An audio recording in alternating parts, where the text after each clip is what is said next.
नमस्कार दोस्तों, स्वागत है आपका आज के मुख्य समाचारों में। जी हां दोस्तों, आपको यहां पर देखने को मिलेंगी सुबह से लेकर शाम तक की तमाम बड़ी खबरें मुख्य समाचार ब्रेकिंग न्यूज अपडेट्स के रूप में। तो चलिए दोस्तों, जान लेते हैं आज की पहली बड़ी खबर। जब जब जुल्म होगा तब तब जिहाद होगा, मौलाना महमूद मदनी का भड़काऊ बयान, सुप्रीम कोर्ट पर भी बिगड़ गए बोल। जी हां दोस्तों, जमीयत उलेमाए हिंद के प्रमुख मौलाना मोहम्मद मदनी ने भोपाल में एक कार्यक्रम में जिहाद शब्द को लेकर उठाए जा रहे सवालों पर आपत्ति जताई। जमीयत उलेमाए हिंद की नेशनल गवर्निंग बॉडी मीटिंग में उन्होंने कहा कि जिहाद इस्लाम और मुसलमानों के दुश्मनों ने जिहाद जैसे इस्लाम के पवित्र विचारों को गलत इस्तेमाल, गड़बड़ी और हिंसा से जुड़े शब्दों में बदल दिया। मौलाना महमूद मदनी ने कहा कि लव जिहाद, लैंड जिहाद, एजुकेशन जिहाद और थूक जिहाद जैसे शब्दों का इस्तेमाल करके मुसलमानों को बहुत दुख पहुंचाया जाता है और उनके धर्म का अपमान किया जाता है। उन्होंने कहा कि सरकार और मीडिया में जिम्मेदार पदों पर बैठे लोग भी ऐसे शब्दों का इस्तेमाल करते हैं। उन्हें न कोई शर्म आती है और न ही उन्हें पूरे समुदाय को चोट पहुंचाने की परवाह है। इस दौरान विवादित टिप्पणी करते हुए मौलाना महमूद मदनी ने कहा कि जब जब जुल्म होगा तब तब जिहाद होगा। इसके साथ ही दोस्तों, मौलाना मदनी ने सुप्रीम कोर्ट के ऊपर भी सवाल उठा दिए। उन्होंने कहा कि सुप्रीम कोर्ट उस समय तक ही सुप्रीम कहलाने का हकदार है जब तक आयन की पाबंदी करे और कानून के कर्तव्य का ख्याल रखे। अगर ऐसा न करें तो वह नैतिक तौर पर सुप्रीम कोर्ट कहलाने का हकदार नहीं है। चलिए दोस्तों, जान लेते हैं अगली खबर। पाकिस्तानी नेता बोले गुजरात, हरियाणा और राजस्थान हमारे हैं। राजनाथ सिंह के बयान पर आपत्ति जताई। रक्षा मंत्री ने कहा था हो सकता है सिंध कल वापस आ जाए। जी हां दोस्तों, पाकिस्तान के सिंध प्रांत के मंत्री सैयद सरदार अली शाह ने शुक्रवार को कहा कि गुजरात, हरियाणा और राजस्थान हमारे हैं। उन्होंने कहा कि हम इसे साबित करके दिखाएंगे। सिंध असेंबली में अली शाह ने भारतीय रक्षा मंत्री राजनाथ सिंह के सिंध से जुड़े बयान पर आपत्ति जताई। उन्होंने कहा कि अगर भारत सिंध पर टिप्पणी कर सकता है तो वे भी भारत के राज्यों पर दावा कर सकते हैं। दरअसल दोस्तों, 23 नवंबर को भारत के रक्षा मंत्री राजनाथ सिंह ने कहा था कि आज सिंध की जमीन भारत का हिस्सा भले ही न हो, लेकिन सभ्यता के हिसाब से सिंध हमेशा भारत का हिस्सा रहेगा। चलिए दोस्तों, जान लेते हैं अगली खबर। नेशनल हेराल्ड केस पर फैसला तीसरी बार टला। ईडी चार्जशीट पर संज्ञान ले या नहीं, कोर्ट को तय करना है। आरोपियों में राहुल गांधी और सोनिया गांधी के हैं नाम। जी हां दोस्तों, नेशनल हेराल्ड केस में दिल्ली की रावलपिंडी कोर्ट का फैसला तीसरी बार टाल दिया गया। कोर्ट को यह तय करना है कि मनी लॉन्ड्रिंग केस में ईडी की चार्जशीट पर संज्ञान ले या नहीं। चार्जशीट में prevention of money laundering act यानी कि PMLA के तहत सोनिया गांधी, राहुल गांधी, सैम पित्रोदा, सुमन दुबे और दूसरे कई सीनियर कांग्रेसी नेताओं के नाम शामिल है। ईडी ने इन नेताओं पर एसोसिएट जर्नल लिमिटेड यानी कि AGL से जुड़ी फाइनेंशियल गड़बड़ियों का आरोप लगाया है। चलिए दोस्तों, जान लेते हैं अगली खबर। नीतीश सरकार ने जारी की महिला रोजगार योजना की 5वीं किश्त। 10 लाख महिलाओं तक पहुंचे 10-10 हजार रुपए। जी हां दोस्तों, मुख्यमंत्री नीतीश कुमार ने शुक्रवार को मुख्यमंत्री महिला रोजगार योजना के तहत 5वीं बार 10 लाख लाभुक महिलाओं के बैंक खातों में प्रति लाभुक 10-10 हजार रुपए की राशि ट्रांसफर की। इस बार कुल 1000 करोड़ रुपए DBT के माध्यम से महिला स्वरोजगार के लिए भेजे गए। इसके साथ ही अब तक इस योजना के तहत राज्य की 1,46,57,343 महिलाओं के खातों में कुल 15,600 करोड़ रुपए सीधे ट्रांसफर किए जा चुके हैं। ये योजना महिलाओं को आत्मनिर्भर बनाने और उन्हें स्वरोजगार से जोड़ने के उद्देश्य से सितंबर में शुरू की गई थी। दरअसल दोस्तों, सरकार के अनुसार 26 सितंबर के बाद 3, 6 और 24 अक्टूबर को भी किश्तों में 1,36,57,000 महिलाओं के खाते में 14,600 करोड़ रुपए भेजे गए थे। चलिए दोस्तों, जान लेते हैं अगली खबर। मोहन भागवत बोले भारत के स्वभाव में झगड़ा नहीं भाईचारा है। भारत की राष्ट्रवाद की अवधारणा पश्चिमी सोच से बिल्कुल अलग। वे नेशनहुड नहीं समझते।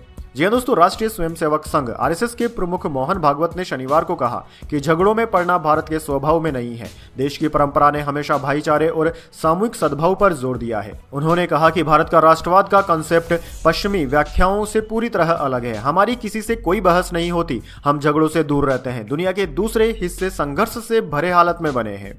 चलिए दोस्तों, जान लेते हैं अगली खबर। SIR के बहाने वोट डालने का अधिकार छीन रही है बीजेपी। अखिलेश यादव ने सरकार पर लगाए गंभीर आरोप। जी हां दोस्तों, समाजवादी पार्टी के अध्यक्ष अखिलेश यादव ने सत्तारूढ़ भारतीय जनता पार्टी BJP और निर्वाचन आयोग पर मिलीभगत का आरोप लगाते हुए शनिवार को दावा किया कि सरकार मतदाता सूची के SIR यानी कि विशेष गहन पुनर्निरीक्षण के बहाने वोट डालने का अधिकार छीनने की कोशिश कर रही है।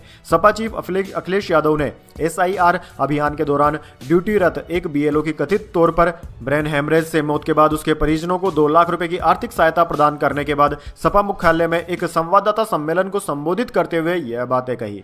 वैसे दोस्तों, इस बारे में आपके क्या विचार है, कमेंट बॉक्स में जरूर बताएं। चलिए आगे बढ़ते हैं। साइक्लोन दितवा का कहर, तमिलनाडु में बारिश, 54 फ्लाइट्स कैंसिल। पुडुचेरी यूनिवर्सिटी ने परीक्षाएं रोकी। श्रीलंका में 123 लोगों की मौत, 200 भारतीय फंसे।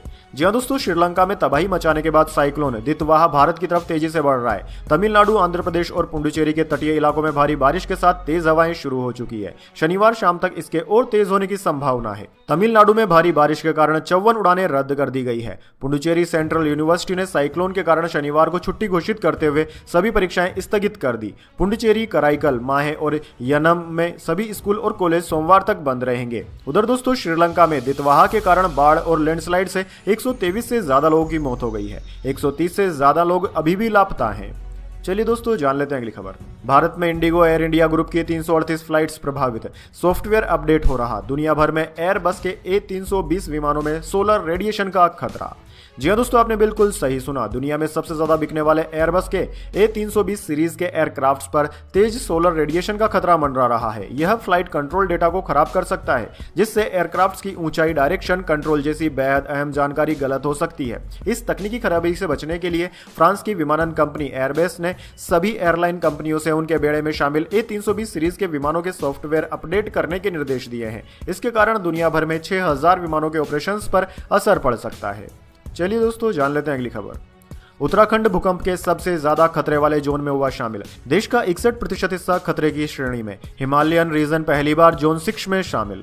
जी हाँ दोस्तों, भारत में भूकंप जोखिम को लेकर सबसे बड़ा वैज्ञानिक पुनर्मूल्यांकन करते हुए ब्यूरो ऑफ इंडियन स्टैंडर्ड यानी कि BIS ने नया अर्थक्वेक डिजाइन कोड और अपडेटेड भूकंपीय जोनेशन मानचित्र जारी किया। इस नए मैप में पूरे हिमालय क्षेत्र को पहली बार सबसे अधिक खतरे वाले जोन 6 में रखा गया है, जिसमें उत्तराखंड का पूरा क्षेत्र शामिल है। दरअसल दोस्तों, पहले राज्य के बड़े हिस्से जैसे कि देहरादून, ऋषिकेश और कोटद्वार को जोन 4 में और थारचूल, मुनस्यारी, उत्तरकाशी को जोन 5 में रखा गया था। नए मैप के लागू होते ही देश के 61% हिस्से को अब मध्यम से उच्च खतरे की श्रेणी में माना गया है, जो कि पहले 59% था। चलिए दोस्तों, जान लेते हैं अगली खबर।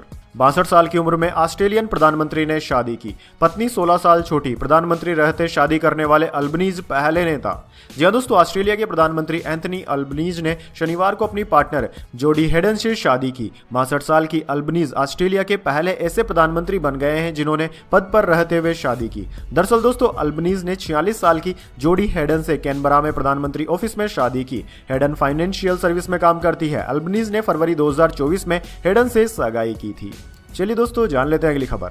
अमेरिका और चीन की नीतियों ने बदला विश्व का समीकरण, कोलकाता में बोले विदेश मंत्री एस जयशंकर। जी हां दोस्तों, विदेश मंत्री डॉक्टर एस जयशंकर ने शनिवार को बदलते भू राजनीतिक माहौल पर बड़ा बयान दिया। कोलकाता में आयोजित एक कार्यक्रम में उन्होंने कहा कि वैश्विक व्यवस्था इस समय असामान्य संक्रमण के दौर से गुजर रही है, जहां अमेरिका और चीन की नई रणनीतियों ने दुनिया के सामने जटिल विकल्प खड़े कर दिए हैं।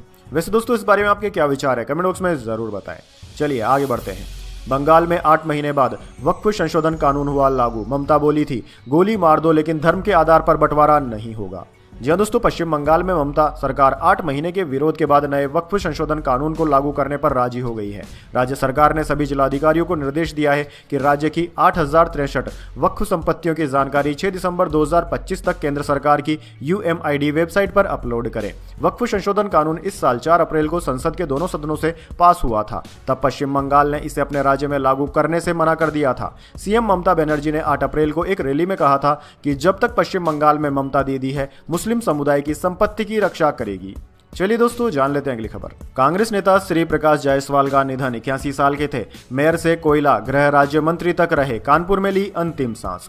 जी हां दोस्तों, कांग्रेस के वरिष्ठ नेता और पूर्व कोयला मंत्री श्री प्रकाश जायसवाल का निधन हो गया है। वे 81 साल के थे। जायसवाल लंबे समय से बीमार चल रहे थे। शुक्रवार शाम अचानक तबीयत ज्यादा बिगड़ने पर उन्हें कानपुर के कार्डियोलॉजी अस्पताल लेकर जाया गया, जहां डॉक्टरों ने उन्हें मृत घोषित कर दिया। वे हार्ट की बीमारी से परेशान थे। श्री प्रकाश के निधन की पुष्टि कांग्रेस महानगर अध्यक्ष पवन गुप्ता ने की।